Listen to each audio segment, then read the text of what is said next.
everybody! Today we're going to be talking about my 7 favourite horror books ever. This is a very hard list for me to pick. I chose the books we're going to be talking about today not only based on rating them 5 out of 5 stars, because I actually think it's very hard to give books ratings purely just based on numbers and star ratings, but also based on how much I think about these books and how much I talk about them since I've finished them. Let me tell you, there's some good books on this list. As always, please check content warnings before diving into any of these books, and let me know down in the comments what your favourite horror book is ever. First up, we have The Silent Companions by Laura Purcell. This is a gothic horror that centres around a newly widowed woman who moves into her late husband's country estate. The place is very run down and decrepit, and one day she discovers a locked room in the attic. She finally gets inside this room, and she discovers that it contains a very unsettling, life-size wooden figure that actually bears a disturbing resemblance to her. The Silent Companions is a very recent favourite of mine, but it has cemented itself in one of the best horror books that I've read. I read this book at the end of last year and is one of the books that genuinely scared me, which doesn't happen as often nowadays, so when a book can pull that off, I'm immediately a big fan. I also love isolated, crumbling locations, gothic settings, which I think will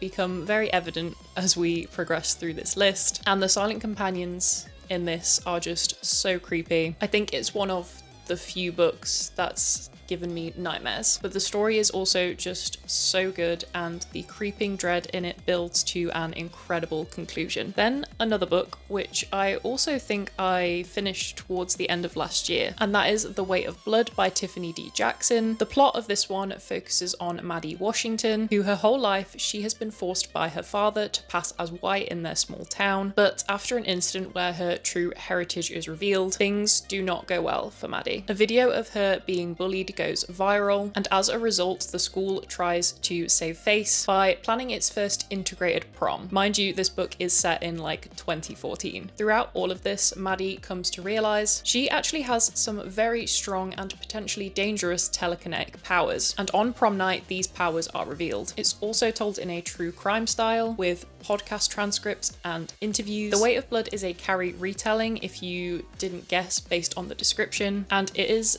devastating, but dare I say it's actually better than its inspiration. I've read the original Carrie and this, and The Weight of Blood just added so much more gravity, and it had me genuinely so emotional and stressed. I listened to this one on audiobook, and honestly, if I was to recommend one horror audiobook, it would be this one. I couldn't recommend a better audiobook to check out. They have a whole cast of characters and it is incredible. And also the audiobook really lends to the true crime style of storytelling, because it's like you're actually listening to the podcasts and the interviews that are interspersed throughout the story. I can't believe how long it took me to get to reading this book, and I can't wait to check out more stuff by Tiffany D. Jackson. Next up, we have Dowery of Blood by S.T. Gibson. This is a gothic retelling of Dracula from the perspective of his first bride, Constanza, who he saved one night from the brink of death. It is written as a love letter to Dracula, but also details his terrible treatment of her throughout their centuries together. It also covers polyamorous relationships. It's sapphic, focusing a lot on Dracula and his other consorts, and they're uncovering the dark truths of her husband's nature, until ultimately she must decide between her love and her survival. This is one of those books that as soon as I started reading it, I couldn't stop. I read it so quickly and I still think about it regularly to this day. I think something that I'm noticing talking a lot about my favourites is that as well as having these spooky elements, I also love a story that has heart and emotional beats that feel like they're gonna make me want to cry. Apparently I love a horror book that can do both. Next up, we have Slewfoot by Brom. This is a historical horror fiction set in 1666 Puritan New England. It follows Abatha, who is a young woman arriving from England to marry a farmer, but when her husband dies mysteriously, she has to defend her farm from her horrible brother-in-law that will do anything to take it from her. So to stop him, she forms a dangerous alliance with an ancient spirit of the forest that lives in the woods around her farm. This one's got so much feminine rage in it. I love it. It's like a roller coaster and you really feel for Abatha. She is treated as an outcast. She doesn't fit in with the rest of her village, and she also just kind of wants to be left alone. Also inside it has the most beautiful artwork, which is done by the author himself, and I need to get some prints of the artwork to put in my house somewhere. The payoff at the end of this book is so worth all of the stress and tension that you feel throughout it, and it definitely has that good for her feeling. As we are just over halfway through the books now, if you're enjoying this video, please subscribe. I would really appreciate it. As of making this video, I am about 100 subscribers away from 2,000, and that's just awesome to me, and I would really love if we could hit that milestone. Back to the books. The next one we're going to talk about is a old favorite of mine that has stuck around to this day. We have Mexican Gothic by Silvia Moreno-Garcia. I already had a copy of this book, but I had to buy another one because they released it with this new cover, which is the most stunning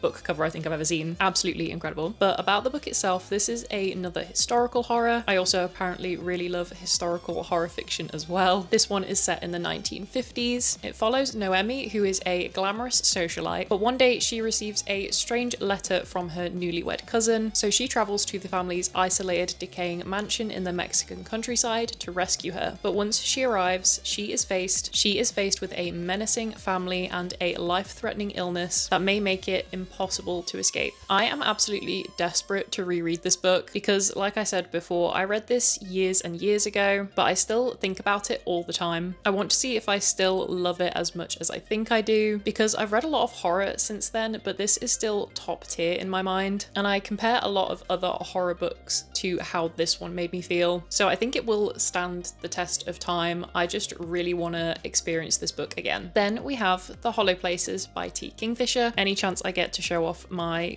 absolutely gorgeous special editions of these books, I will. If you've heard me talk about T. Kingfisher before, you know I absolutely love her work. She's an author of mine. I've read at least 5 of her horror books so far. I've not dabbled in any of her fantasy stuff, so if any of you guys have read those, please let me know what you think. But The Hollow Places is about a freshly divorced woman that moves into her uncle's wonder museum. It's full of very strange oddities, and one day Kara discovers a mysterious bunker that leads to a horrifying world where unseen creatures lurk, and the really cool thing about these creatures is that the more you fear them, the stronger they become. Also, the world that they discover has other portals to alternate realities in it. There's so much to this book that it sounds mad to describe, but it's just awesome. This was my second T. Kingfisher book ever, and this is by far my favorite. The monsters in it are so cool and creepy, and I love that it kind of has that cosmic feel to it. There's some genuinely disturbing moments in here that really took me by surprise. So if you want to read a T. Kingfisher book, this is always where I recommend you start. Then last but not least, we have Strange Pictures by Uketsu. I read some strong books last year because this is also a new fave of mine. I have talked about this a lot already, but all the images in this book have a secret. A child's unsettling sketch of his home, a pregnant woman's art, or a murder victim's final drawing. At first glance, they may seem innocent, but all of these creepy drawings are connected to a bigger picture, in which the reader gets to play detective. Like I said, I've talked about this book quite a bit recently, but I read it in 24 hours, and that doesn't happen often for me, and I had so much fun. It's mixed media, which I love. The drawings are so cool, and I always have the best time trying to figure out the mystery. Sometimes I think I'm pretty good at guessing twists, and I think Uketsu did a fantastic job of leaving just enough hints to help you, but not so many to make it obvious, and there were some parts that I genuinely didn't see coming. So they are my favorite horror books that I've ever read. My favorites are very different to what have scared me the most. I've done a video recently where I talked about my scariest horror books, and while I love a book that can scare me and is also really well executed, like The Silent Companions, a book doesn't need to have scared me to qualify as one of my favorites. And I think there's a very good mix of that here. If you've read any of these, please tell me what you thought down in the comments. Maybe you think that I'm absolutely crazy for thinking some of these are the best horror books. Please subscribe if you would like more horror recommendations. I look forward to seeing you in the next video, and as always, thank you so much for watching.